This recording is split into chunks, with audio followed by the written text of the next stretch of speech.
The 1690s were a time of fear and fragile control in colonial Jamaica.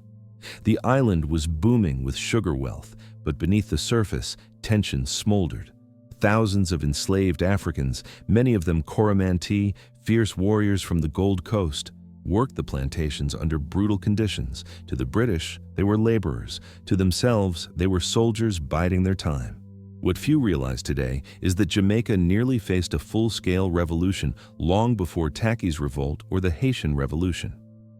Hidden in the shadows of the island's cane fields, the Coromantee planned something extraordinary.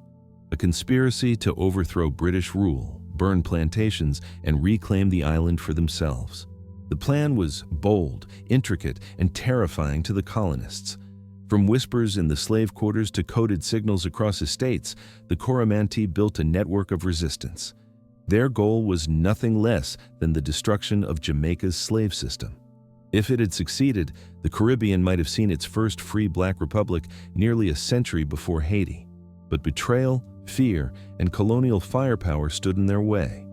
The conspiracy was uncovered before it reached its climax, leading to brutal punishments and silence in the archives. Yet the story of the Coromantee Conspiracy lives on as a reminder. Enslaved Africans were never passive, and even in the 1690s, they were already imagining freedom on their own terms. This is the forgotten rebellion that almost changed Jamaica forever. The island of Jamaica in the 1690s glittered like a prize in the British Empire. Ships laden with sugar, rum, and molasses sailed constantly from Kingston's harbor to London, making merchants rich beyond imagination. For Britain, this small Caribbean colony was a treasure chest spilling over with wealth. Yet the sweetness of sugar was built on bitter suffering. On the plantations, enslaved Africans labored from dawn to dusk, swinging machetes under a relentless sun. Sweat and blood soaked the cane fields, while the profits lined the pockets of a few hundred white planters. The work was unending. Enslaved men and women planted, weeded, and cut cane in rhythm with overseers' whips. Children carried water and fed the fires that boiled juice into crystals. For every spoonful of sugar poured into European tea, a life was shortened in Jamaica's fields. Disease was a constant companion. Malaria and yellow fever crept through the swamps. Dysentery swept through the barracks where Africans were crammed together, sleeping on bare ground. The death toll was staggering, but planters simply imported more captives to replace the lost. This system created a deadly cycle. Ships sailed to West Africa, trading guns and goods for human beings. Those people were crammed into ships, chained in darkness, and ferried across the Atlantic. Many died on the journey, and many more perished within a few years on the island. By the 1690s, Jamaica's population was overwhelmingly African. In some parishes, enslaved people outnumbered Europeans by 10 to 1. The island was, in reality, an African-majority society ruled by a tiny European elite perched on a throne of fear. That imbalance haunted the planters. Every night they locked their doors, muskets at their sides, listening for whispers in the cane. They knew that if the Africans united, they could sweep the plantations away like a storm across the island. The British responded with violence to preserve their fragile rule. Punishments were cruel and public. A runaway might be whipped until flesh hung loose or branded with hot iron. Executions were staged as spectacles, meant to frighten the enslaved into obedience. But fear cuts both ways. The more brutal the punishment, the deeper the resentment grew. Africans who endured such cruelty carried memories of freedom from their homelands. They whispered those memories to each other at night, and dreams of resistance refused to die. Jamaica became a garrison society. Red-coated soldiers patrolled the streets of Port Royal and Spanish Town. Cannons lined the forts along the coast. The colony looked prepared for war, but the enemy they feared most was not a foreign navy. It was the enslaved majority within. Planters built alliances with colonial officials, ensuring the militia could be called at a moment's notice. Paranoia spread through meetings of the assembly, where governors warned of plots and risings. To the ruling class, every drumbeat in the night was a threat. At the same time, maroon communities were growing in the island's mountains. Escaped Africans carved homes out of the dense forests, raiding plantations and welcoming new runaways. Their very existence was proof that British control was never complete. The 1690s brought new pressures. Hurricanes flattened cane fields. Earthquakes rattled the island, toppling houses and frightening colonists. Even nature seemed to conspire against stability, shaking the confidence of those who thought themselves masters. Planters tried to mask their fears with wealth. They built grand houses, hosted lavish feasts, and displayed fine clothes imported from London. But behind the silk curtains lay constant dread, the knowledge that their fortunes depended on keeping thousands of unwilling people in chains. For the enslaved Africans, the contrast was sharp. They saw the luxury of their masters and the misery of their own lives. Anger simmered, and stories of rebellion from other islands spread like sparks. Everyone knew it was only a matter of time before those sparks ignited. The 1690s, then, were not just a decade of sugar and gold for Britain. They were a decade of tension, fear, and hidden fire. The island was alive with contradictions: wealth and misery, order and unrest, silence and whispers of revolt. Colonial officials believed they were secure, but the truth was different. Jamaica was a powder keg, and all it needed was a flame.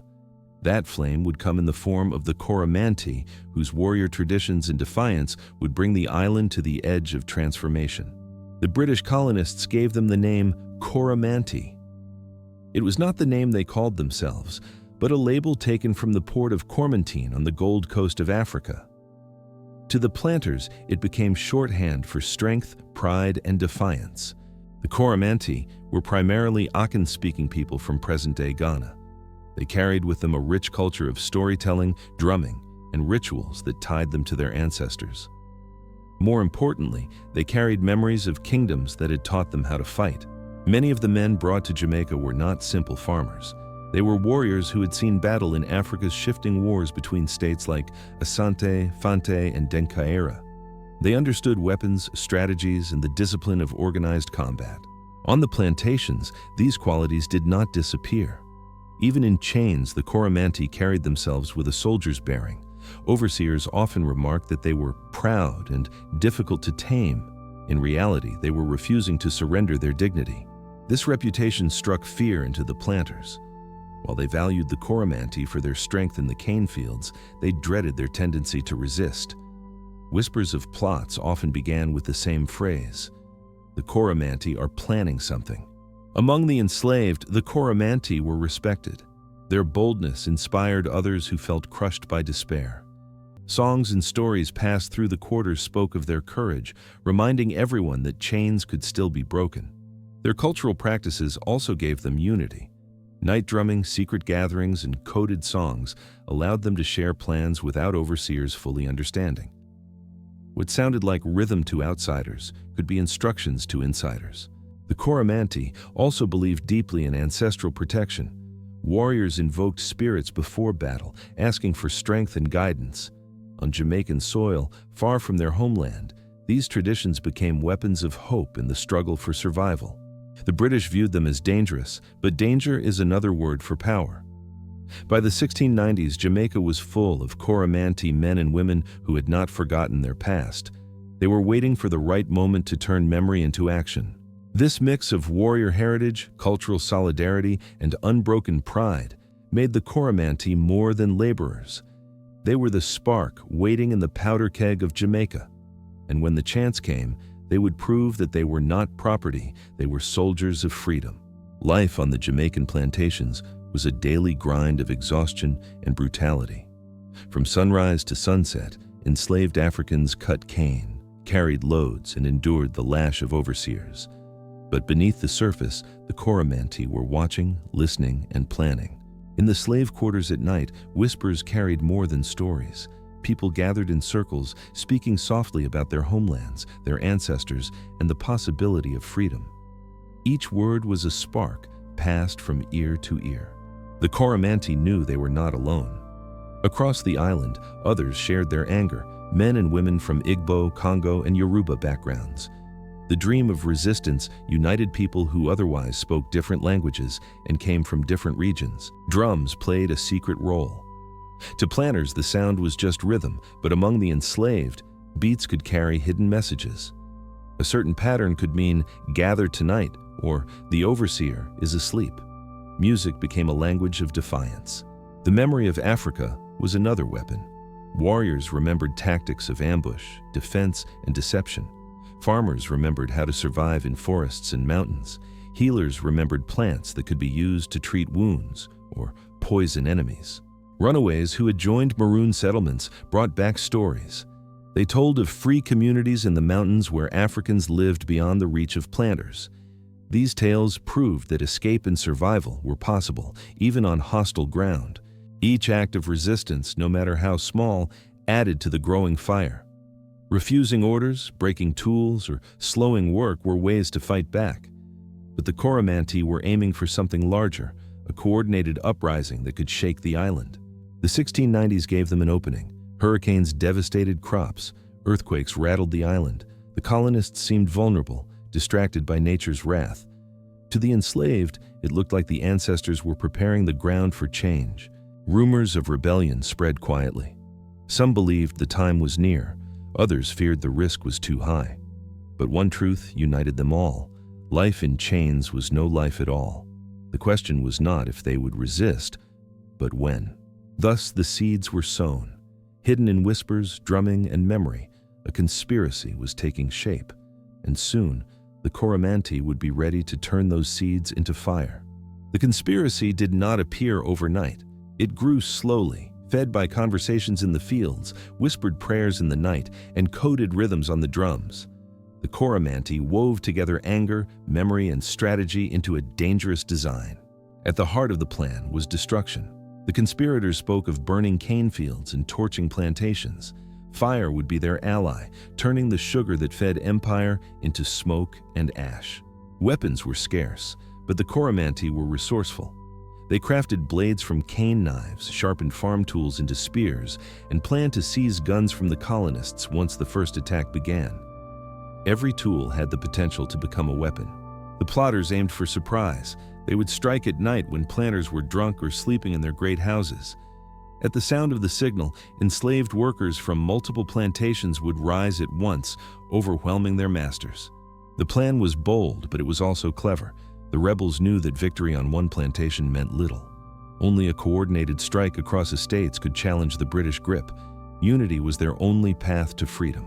Leaders emerged among them, men and women respected for their wisdom, courage, or skill in battle. Some had once been warriors in Africa. Others had proven themselves through daring resistance in Jamaica. Their voices carried authority in secret gatherings. The conspirators also dreamed beyond destruction. They envisioned seizing parts of the island, creating a land where they could live free, perhaps even driving the British into the sea. To them, Jamaica itself could be reclaimed. Every detail mattered. Who would light the first fire? Who would seize the overseer's weapons? Where would the survivors retreat if the plan failed? These questions were debated carefully, with no room for error. Trust was fragile but essential. One loose word could doom them all. Oaths were sworn, and secrecy bound the group together. They knew betrayal was the greatest enemy of rebellion. By the end of the 1690s, the plot was ready. The Coromantee had turned whispers into strategy, fear into resolve, and pain into power. The island was about to tremble under the weight of their daring. The plan was bold, but it could not remain hidden forever. In every conspiracy, fear walks hand in hand with courage. And in Jamaica, the British had built a society where spies and informants lurked in the shadows. Some say it was betrayal from within. An enslaved man, perhaps afraid of torture or lured by promises of reward, whispered the details to his master. Others believe a careless word, overheard by the wrong ears, began the unraveling. Whatever the cause, the colonists learned of the plot before it could ignite. Rumors reached the governor's office in Spanish Town. The assemblyman, already paranoid, treated every whisper as proof of a vast rebellion. Militia patrols doubled. Soldiers marched into plantations at night, questioning and intimidating. Overseers searched quarters, confiscated drums, and watched enslaved Africans with sharper eyes. The air grew heavy with suspicion. The conspirators felt the noose tightening. Meetings were cut short, signals silenced. The once bright fire of unity flickered as fear crept into their ranks. They knew the British had caught the scent of rebellion. The colonial response was swift and brutal. Suspected leaders were seized and dragged before magistrates. Interrogations turned violent, with captives whipped and tortured until their words spilled out. Some held firm, refusing to reveal anything. Others, broken by agony, confirmed what the colonists feared. A coordinated uprising was indeed planned. With every confession, the conspiracy unraveled further. For the planners, relief mixed with terror. They congratulated themselves on discovering the plot, yet the knowledge that it had existed at all haunted them. Their empire of sugar rested on ground that could explode at any moment. The Coromantee had dreamed of freedom, but betrayal had stolen their chance. Before the first fire could be lit, the conspiracy was crushed in silence. Jamaica had been spared revolt, but only through fear and treachery. The discovery of the conspiracy was not the end. For the British planners, it was the beginning of retribution. Fear demanded an answer, and that answer came in the form of terror. Suspected leaders were hauled from the quarters in chains. Some were dragged through the streets of Spanish Town, paraded as examples of defiance crushed. Their very presence was turned into a warning. Executions were staged in public squares. Gallows were erected where crowds of enslaved people were forced to watch. The message was simple. Anyone who dared to rise would meet the same fate. Some conspirators were hanged, their bodies left dangling as a grim spectacle. Others were burned, the flames consuming their flesh, while colonists declared it justice. The punishments were designed not just to kill, but to humiliate. Whippings grew more severe. Overseers lashed men and women until their backs split open, then rubbed salt or lime juice into the wounds. Pain became a tool of policy, a weapon meant to silence whispers of resistance. The colonists also passed new laws. Curfews were tightened. Gatherings of enslaved people were restricted. Drums and horns banned. Every act of African culture was treated as potential conspiracy. For those who survived, the terror left scars deeper than wounds. Families mourned silently, unable to speak of the lost. Every plantation carried memories of names that had been erased by the gallows. Yet terror is never one-sided. While it broke some spirits, it hardened others. The brutality confirmed what many already knew. Freedom would never be granted, only taken. The dream of rebellion did not die. It simply went underground. The Coromantee Conspiracy had been crushed before it could erupt, but its punishment burned across the island like a scar. The British believed they had restored order. In truth, they had planted seeds of deeper resentment. For the British, the conspiracy was an embarrassment. They preferred not to advertise how close enslaved Africans had come to rebellion. Instead of chronicling it in detail, they buried the story in silence. Official records reduced the event to brief notes. A mutiny discovered, a plot subdued, phrases stripped of human struggle. The voices of the enslaved were erased, replaced with cold, bureaucratic language. Planters feared that spreading news of the plot might inspire others. If Africans on one estate heard how near freedom had come, they might rise as well. Silence became a weapon just as powerful as chains. In letters to London, colonial officials minimized the threat. They spoke of loyalty restored and order secured.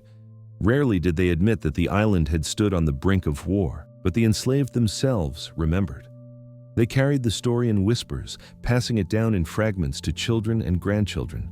Around fires at night, the names of the bold were spoken, even if not recorded. Oral traditions gave the conspiracy life that paper denied. Songs hinted at warriors betrayed, proverbs warned of treachery and called for unity. Even without written words, memory refused to die. Among the Coromantee, the story was particularly strong. They saw the conspiracy as proof that their people had not surrendered. Even in defeat, they had shown courage, and courage was something worth remembering. The British archives may have chosen silence, but silence cannot erase truth. In the hearts of the enslaved, the conspiracy lived on, a hidden chapter of defiance carried through generations. Thus, the Coromantee Conspiracy survived in shadow. Forgotten by empire, but remembered by those who had endured it, the event became part of the long chain of resistance across the African diaspora. The Coromantee Conspiracy of the 1690s did not succeed, but its echoes stretched far beyond its time. It revealed that even in the earliest years of Jamaica's plantation system, Africans were already imagining freedom on their own terms. For the British, the conspiracy left a scar of fear. Every new ship that arrived with Coromantee captives brought whispers of danger. Planters began to associate the very name with rebellion. Over the next century, their fears proved correct. Coromantee leadership and spirit appeared again and again, most famously in Tacky's Revolt of 1760, the largest uprising in Jamaican history. The same traditions of courage and strategy resurfaced, carrying the same message: resistance never died. The conspiracy also belongs to a wider history of struggle across the Atlantic. Long before the Haitian Revolution shook the world, enslaved Africans in Jamaica were already plotting to overturn empire. The dream of self-rule was not born in Haiti. It had been alive for generations. Stories of the plot, carried in fragments, reminded future rebels that courage was possible. Even if betrayed, even if punished, the willingness to rise proved that enslaved people were never passive victims. They were thinkers, strategists, and fighters. For historians, the conspiracy exposes the limits of colonial archives. What little was written came from the perspective of masters, not the enslaved. Yet by piecing together records and oral memory, we see the outlines of a story too important to forget. Today, the Coromantee Conspiracy stands as a symbol. It teaches us that the fight for freedom in the Caribbean was older, deeper, and more persistent than many imagine. Resistance was not the exception, it was the rule. Though crushed in silence, the conspiracy carved its place in the long struggle for liberation. It whispered to the future that freedom was worth any risk. And that whisper, carried across oceans and centuries, still speaks to us today. The Coromantee Conspiracy of the 1690s reminds us that even when history tried to bury their voices, the enslaved refused to be silent. Their courage, though betrayed, lit a spark that carried forward into every rebellion that followed. Stories like this deserve to be remembered, not as footnotes, but as chapters of defiance in the history of humanity. If we forget them, we allow silence to win. But if we remember, we keep their fight alive. If this story moved you, don't let it stop here. Share it so more people can hear the voices that history tried to erase. Subscribe for more untold stories of resistance, rebellion, and survival from the dark corners of history. And as you leave today, remember, freedom was never given. It was always fought for. Let's honor those who fought by making sure their struggle is never forgotten.